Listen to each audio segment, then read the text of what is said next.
Tiger Island is a complete animal care facility that provide our tigers with the care they need to live a long and healthy life. The primary purpose of Tiger Island is to raise awareness of the real threat of extinction of tigers in the wild. Through education and fundraising, we can make a positive change to their future. The Dreamworld Wildlife Foundation is the world's largest contributor of money to the globally recognised 21st century tiger, an organisation dedicated to giving wild tigers a future. Thank you for being here and helping us save tigers.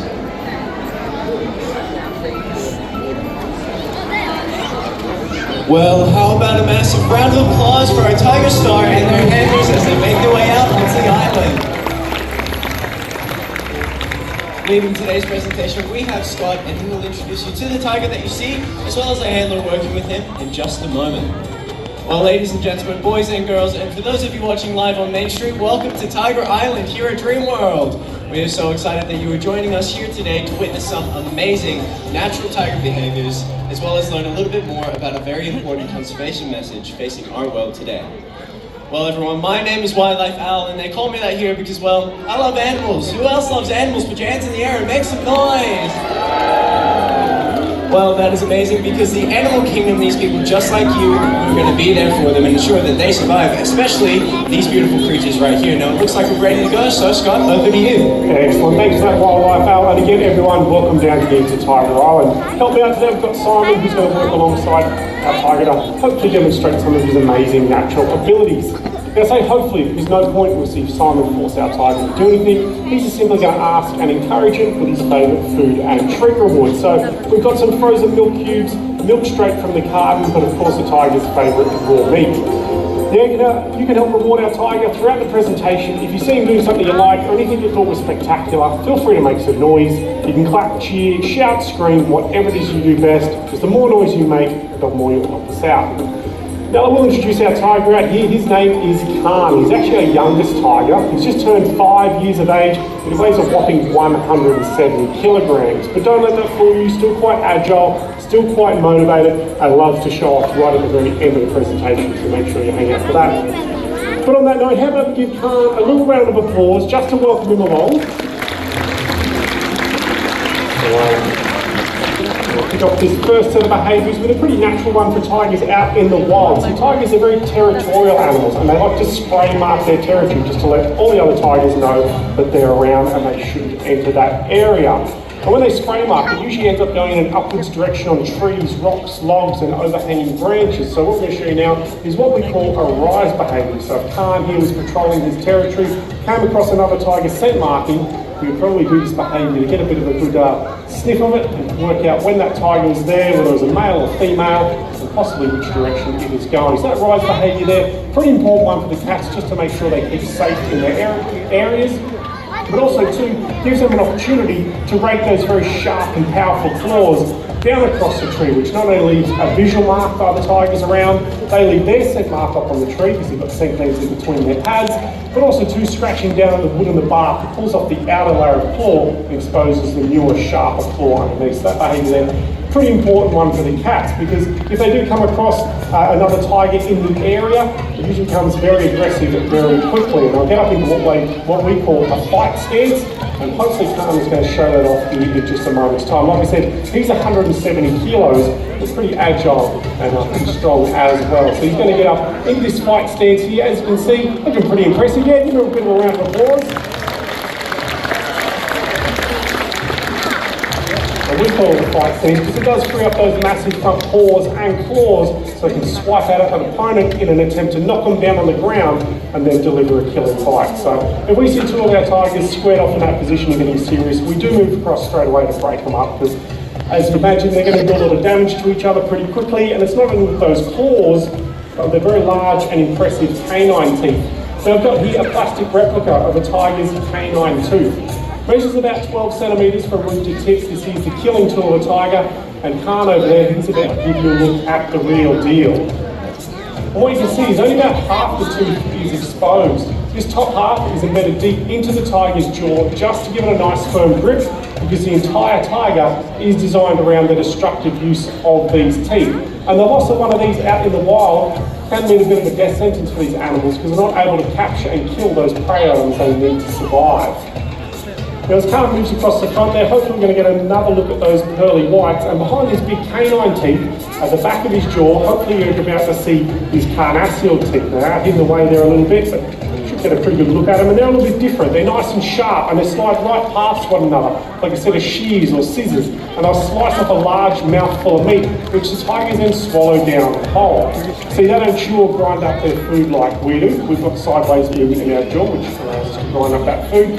Tigers don't. More importantly for them, their jaw only goes an up and down motion, which allows them to have a much greater bite force, which, as you can imagine, for a tiger, is a little bit more important.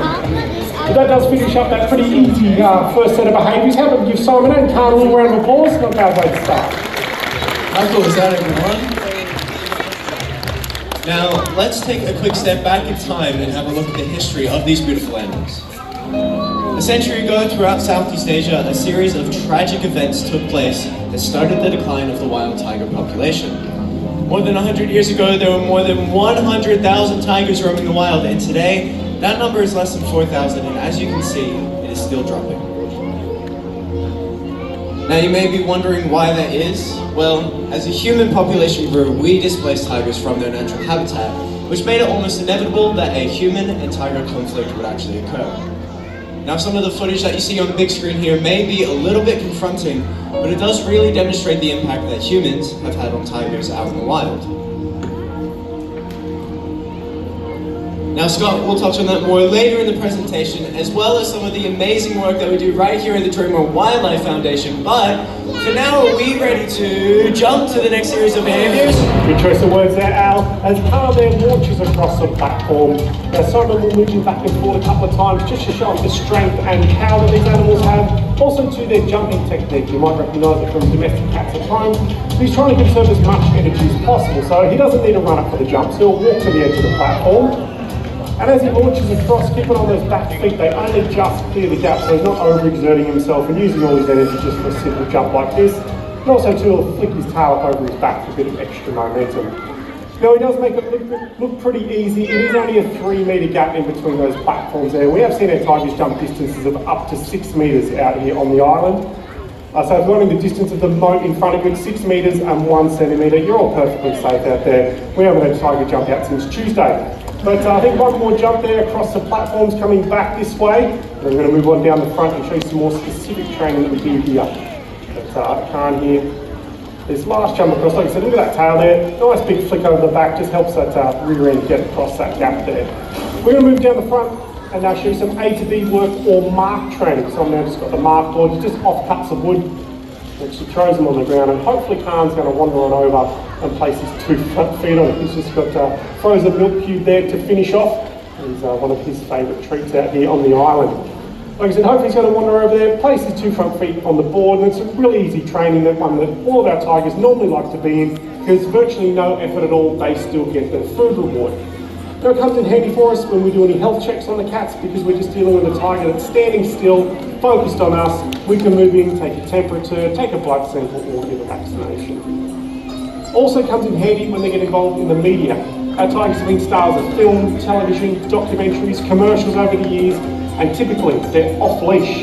They're in a new environment with lots of lighting and camera equipment around, as well as the cast and crew. So it's really important that our tigers focus on us. As you're about to see, we can move them from point A to point B to point C across a movie set with simple hand and verbal cues.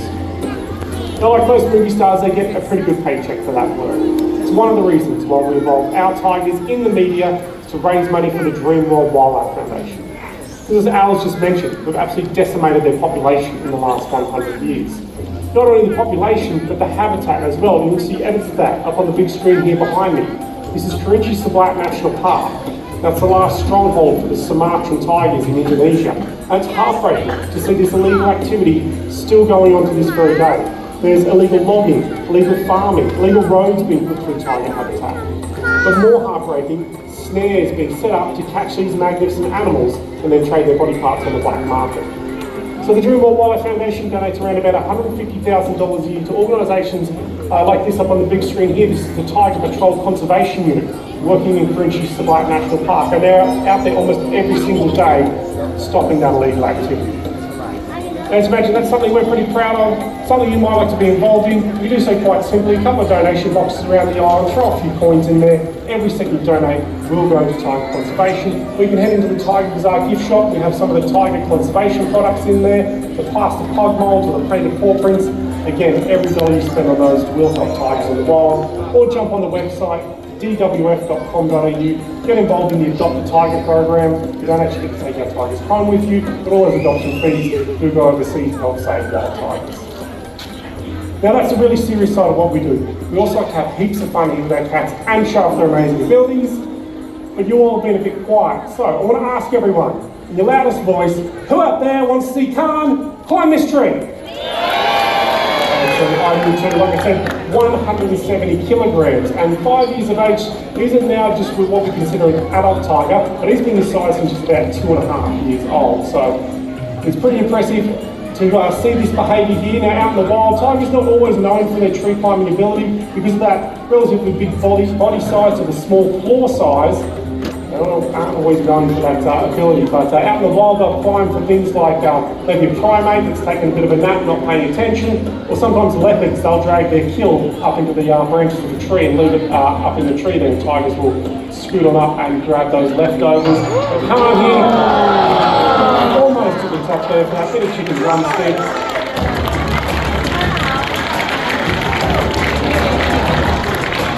Bit of hang time there, like I said, that core strength and upper body strength. And this is what makes him one of our better tree climbers, shimming down to a safe height before dropping safely on the grass. But don't take your eyes and cameras off him, because this pool in front of me is not here for looks. Tigers are sometimes known for their love of water. Tigers and jaguars are two big cats that like to get in the water, but also too sometimes underneath the water there. He's got that drumstick, a little bit of extra kick there.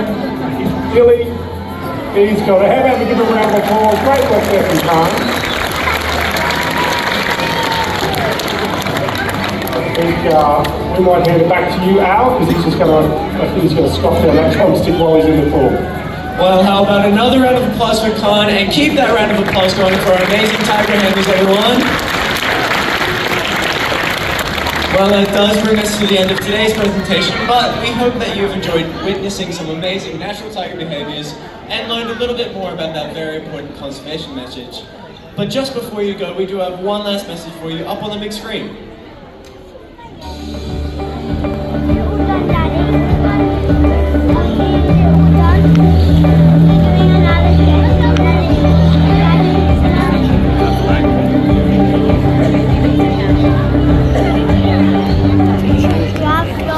Terima kasih atas bantuan dalam pelestarian harimau Sumatera. Thank you for joining us here in Tiger Island, and enjoy the rest of your day at Dreamworld. Thank you for watching.